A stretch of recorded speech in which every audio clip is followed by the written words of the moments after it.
Hello and welcome back to your Monday with the Mayor segment here on 18 WJTS. I'm Kaitlyn Neukam here with Huntingburg Mayor Neil Elkins. Thank you for having us once again. Well, I appreciate you coming over and doing the interview and allowing us to speak about what's happening in the city of Huntingburg. Yes, and before I, spoil this prize, where have you brought us today? Well, we're right at League Stadium. Hopefully everybody will recognize it. Really, everything's done pretty much for the year here. There will be a small event that'll happen here pretty soon, and we'll have some details on that. But baseball season's over. The Red, White, and Brawn Festival is over. The Herbst Fest ended this past week, and stadium's back to the point where now we're restoring the field and bringing it back and getting ready for next year. Yep, and I can see your assistant squirrel posse over here is keeping good security of the place while you got some downtime. They've been kind of running around. The nature aspect has kind of never gone away here, which is really neat to see. But Mayor, more specifically in this area of Huntingburg, you wanted to highlight the upcoming road closures. You guys have a very big project that's going to continue to be evolving and whatnot. So what do we need to know as we kind of journey on this more southern side of Huntingburg? Well, there will be some disturbances with traffic patterns in the area. People will still be able to get to where they need to go. It'll only directly impact really one home where we do have to build them a temporary driveway, so to speak, so they can enter into the back of their home. But everybody else should be able to access their driveways and be able to get to where they need to go, regardless of all the construction going on. We have produced a map, color-coded with the dates of where we see these streets being closed. We will update those as we need be, and BDC, thank you. You've done a very good job in your social media pages and through what I call the real media too, of advertising everything that we send out. And if there's any updates or changes, that we'll let that be known. Well, also, part of our construction program here is that the contractors involved will set up the detour signs. Right. They will communicate one-on-one with each household to ensure that if there is something that disturbs their traffic pattern where it's going to be tough getting there home, we let them know. But we're doing everything we can to kind of get everything done at once. Part of the project, one thing we weren't aware of and become aware of is that we were aware that we have a county bridge down here on the corner. A lot of people don't realize that bridge is not a city bridge, but a county. They contacted us about replacing that bridge. Okay. So they'll be doing that during the month of October. And while that bridge is down, we're going to try to get as much completed on First Street as we can. That way, maybe we can get done approximately the same time. We won't have it torn up twice. We'll also be moving a gas line and some other utilities that are underneath that bridge and that need to be permanently moved. So we'll probably complete about 3 or 4 projects simultaneously. Everyone will still have a detour available to get to the park. They'll be able to get to the Lynn Yard. They'll be able to go east on off of the extended First Avenue out to the country. So everybody will be able to get to where they have, but they have to take a 1 block or 2 block detour during that period. Right, and that's you kind of highlighted on those unexpected challenges that come with big projects like this.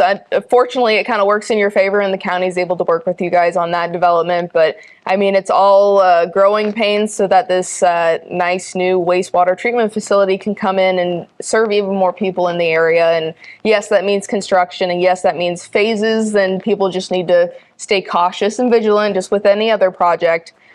So, just being aware of things going on. And I mean, the city's working with everybody around here. The civilians should not worry about getting locked in their houses or anything like that. So it's just be cautious as the project progresses, right? Yeah, and if you haven't heard anything, it's because there's nothing to tell you. Right. We have let everybody know through letters and face-to-face meetings how they'll be impacted and what that approximate schedule is. And if they haven't heard anything from us in a couple of weeks, they get nervous. That means nothing's changed in the last couple of weeks. Yes, and I will say you do a fantastic job making sure things get on your City of Huntingburg social media, and then, of course, you provide updates at every one of the city council meetings. So honestly, If there's information, you try your best to make sure everyone hears it or at least starts to hear it. Yeah, we try. We try to get everything out as Yes. quickly as we can. Yes. And so, with that, projects, we're going to get into the cooler months and whatnot.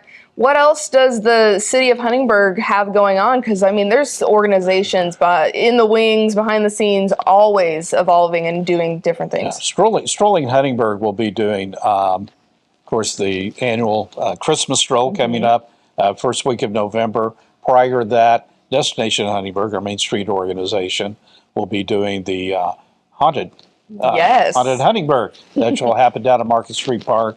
That will not include 4th Street, but we encourage people to make it a day, spend some time at 4th Street and go to the restaurants, go to the shops. And what some people don't realize is none of these are really city projects. We utilize city resources, but they're, Strolling Huntingburg handles all the 4th Street events that have the word stroll in them. They do a lot of great projects and bring in a lot of great people. The Pumpkin Stroll was recently, that's probably one of the busiest ones we've seen. One of the busiest strolls, period. And all the shop owners were happy with the business and the weather. And we had nothing to do with that. The city supports it through shutting down the streets, making sure public safety is accounted for during those things. But we work also with the Du Bois County Chamber that handles, our annual jazz festival, wine and jazz festival, and that comes in April. We have Strolling Huntingburg that does several strolls throughout the year, as well as Destination Huntingburg that works closely with all those organizations and to bringing in the Fourth Friday events. They were part of the Red, White, and Brawn this year. Next year, the Red, White, and Brawn will be expanded, probably to 3 days, more events downtown. So more about that later. I can't really say what. I know, it's too early. I haven't even asked who the artists are going to be next year because I'm afraid I might let it out. So it's getting pretty close, and they'll make an announcement not too far now, but we're looking at ways to make it bigger and better. We had 4,000 people at this event. We're preparing for 7,000 on the event next year. Probably moving the stage off center so that more people can get onto the field to watch it. The field wasn't even half full. If you were here and saw it, it looked like there was a lot of people here, and there was, but it wasn't even half full. We weren't half full in the stadium. We know that we can do a lot more, and still people won't be cramped. That's one reason they chose the stadium. The backdrop is fabulous, for the artists. Most people don't know also that that's a completely volunteer event, and all these events are volunteers that put those on. The money does go to veterans charities for the Red, White, Brawn, so that's why it's very important. And Trace Atkins, after he left the stage, said he didn't realize that he thought it was a professional group that put everything on, and he'd never seen anything like it. He was awed by walking out on stage and seeing the backdrop of Leach Stadium, as well as the other performers commented on it. So we know we have a neat venue here, and the performers enjoyed it. I think everybody here enjoyed it. We have a list about that long of things we can do better. Right. And we'll improve on it each time. We've already, tourism, Du Bois County, Visit Du Bois County, excuse me, I was going to say their tourism group has already met.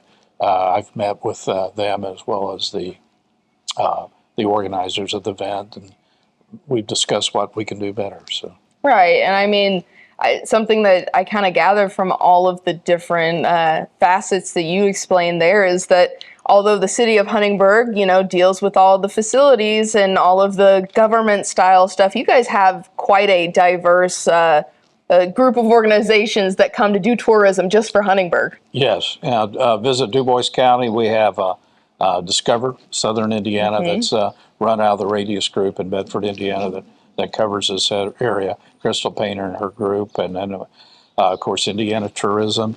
There is a baseball tourism group. We had 5 people that are tourism writers that showed up here last Friday that toured the stadium, eat downtown, and wrote some restaurant reviews on some of our restaurants downtown. That those will go national. Chamber of Commerce has been here.